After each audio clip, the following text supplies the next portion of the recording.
Hey, what's up you guys? Welcome to yet another informative vlog. तो आज के vlog में हम बात करेंगे one of the biggest fears of human. Yes, apart from dying, death, disease, old age, one of the biggest human fears is the fear of public speaking. Yes, you heard it right. तो जाने क्या बात है इस fear में, क्यों डरते हैं लोग इतना मंच पे बोलने से या अपनी बात व्यक्त करने से, जानेंगे इसके बारे में कुछ ही देर में. Stay tuned.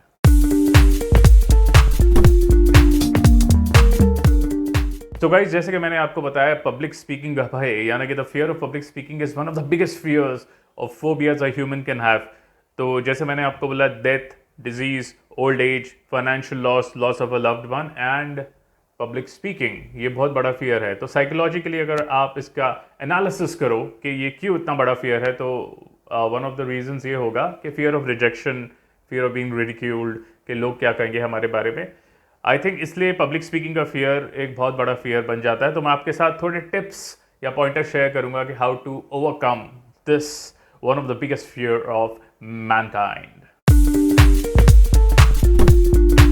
सो पॉइंट नंबर 1, जैसे बोलते हैं, well begun is half done and well prepared is also half the battle won. तो अगर आपको पब्लिक स्पीकिंग में महारत हासिल करनी है, किसी मंच पे बोलने का आपको मौका मिले, तो अपने लाइंस रिहर्स करके जाइए. या इट में साउंड क्लीशे और इट में sound very text bookish, but अगर आप प्रिपेयर करके जाओ तो आपका आधा डर वही खत्म हो जाता है. तो at least you know the script, you know what you have to से.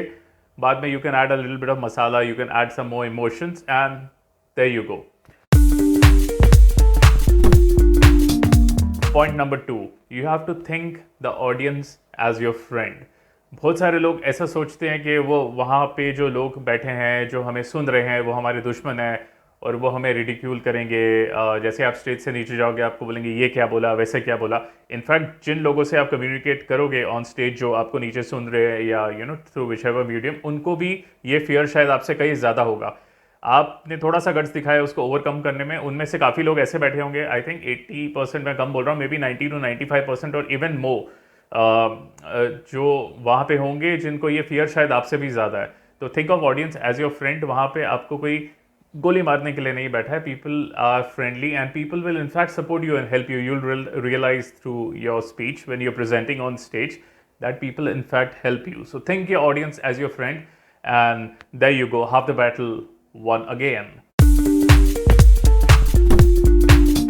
पॉइंट नंबर 3, ये सबसे इंपॉर्टेंट पॉइंट है कि you have to feel comfortable in your own skin, in the sense के जैसे सचिन तेंदुलकर बोला करते थे कि आप क्रीज पे अगर बैटिंग करने जाओ तो you have to feel you belong to this place, you have to feel that you are part of this environment, the part of this setup. अगर आप अपने आप से कंफर्टेबल नहीं होंगे तो और कोई नहीं होगा.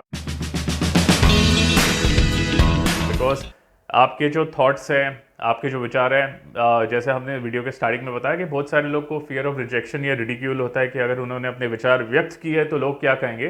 तो जैसे हर तरह के लोग होते हैं दुनिया में, जो कुछ लोग आपकी बात से सहमत नहीं होते, लेकिन ऐसे भी कुछ लोग होंगे जो आपकी बात से सहमत होंगे. तो वो कुछ लोग के लिए जो आपकी बात से सहमत नहीं है, आप उन लोगों को अपने थॉट से वंचित मत कीजिए जो आपकी बात से सहमत है. So they are people who will always be against you, but there will be people who will be pro you as well. तो first of all, feel comfortable with your own skin, believe in yourself that जो आप बोल रहे हैं, अगर आपको ठीक लग रहा है तो ऐसे और लोग होंगे जिनको भी ये बात ठीक लगेगी. तो इतना भी बुरा नहीं है स्टेज पे बोलना या कि किसी के सामने अपनी बात प्रेजेंट करना. So if you keep this points in mind, I am sure it will be a great help. तो आपको ये ब्लॉग कैसा लगा आप हमें बताइए. अगर इस तरह के और ब्लॉग्स चाहिए तो then also let us know. तब तक देखते रहिए. Like, share, subscribe. Take care, sleep well and Talios.